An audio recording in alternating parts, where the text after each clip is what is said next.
Sekali naik lift tangga tu gerik.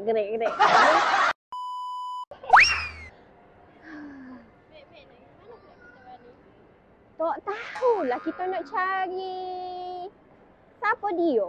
Tak tahu pula mana tempat pula. Sudahlah Mi. Tahu mana kita dah Mi.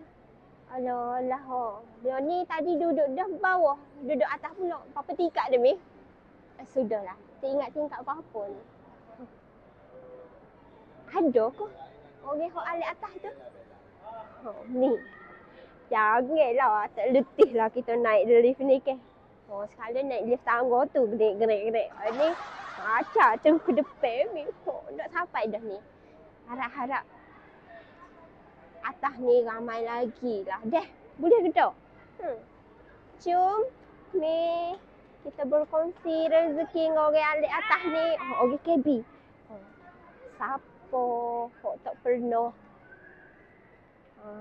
dah ni letih mek naik lift. Padahal lift hok mawa. Bukan mek. Mi. Janganlah Mi.